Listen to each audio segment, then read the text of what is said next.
Hi, good to see you. Good to be with you this day. Just a couple quick announcements before we get to our meditative thoughts for the day. Oh, yeah. One, eggs are available and freshly sliced meat are also available. So just stop by the church, come through the north door, and we can help you out with that if you have an interest. Also, we will be going back to in-person worship. Not this weekend, but the following weekend, which is the 16th and the 17th of January. We will be going back to in-person worship for Saturday night and Sunday mornings, both 9 and 11 o'clock.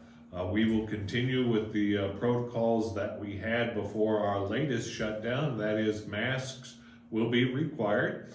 We are hoping for social distancing and that you'll be using the hand sanitizer as well. But we'll be going back to in-person worship the following weekend. Not this weekend, but the following. Yes. Jordan, have you ever done many blessings? I think so. They just happen. They just happen? Yeah. Do you think the Methodist Church is known as a blessing church? No. No? No. Sometimes we have that reputation to be a blessing, and sometimes we don't. The church that I belonged to, or that I served before coming here, was a country church, and and when I was there, we started a blessing of the tractors every fall.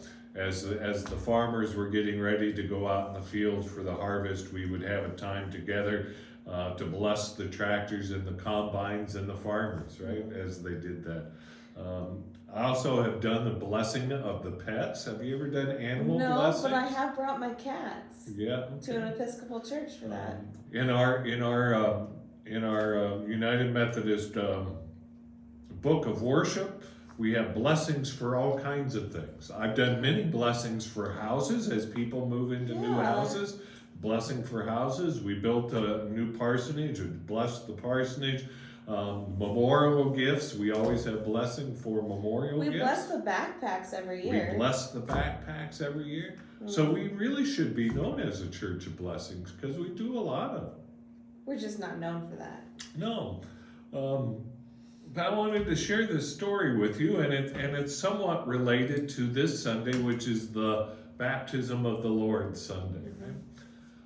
So a couple years ago, after I did the blessing of the tractors, a couple days later, this young man came to my office. And he looked like most people do that come to my office, which is kind of dirty, kind of straggly, kind of worn out. And I was prepared to talk with him and see what he needed. And just by looking at him, I was assuming he was going to want help with rent or with gas or food or something. Yeah. I invited him in my office and I asked him what he wanted. And he looked at me and he said, "Pastor, all I want is a blessing." Wow, that kind of threw me off guard because I'm used to doing these blessings for things, for tractors, for pets, for houses, or for groups, right? But I've never really done a blessing for an individual. Really? Yeah. And he wasn't really interested in telling me why he wanted a blessing. He just wanted to be blessed. But one of the things that came to my mind as I was in the office with that young man was the baptism of Jesus in the Gospel of Mark, where Jesus comes up out of the water, and the heavens are opened, and we hear this voice say, "This is my beloved." So that's what I did for that young man that day, right? He didn't really say what a blessing was for, but just to be blessed. To know that God loves them. To know that God loves them. Yeah. To know that he is indeed a beloved child of God. And as I thought about it, he's just looking for what a lot of us are looking for. Just purpose in our lives, right? Yeah. Meaning in our lives. To know that we are connected much farther than we really think we are connected.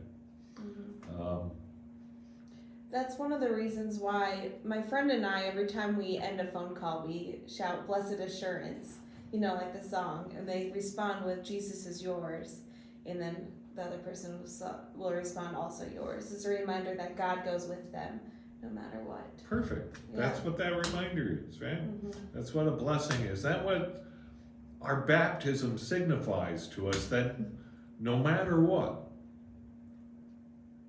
we are blessed. No matter what, we are a beloved child. No matter what, our baptism sticks, right? Mm-hmm. That we are a child of God.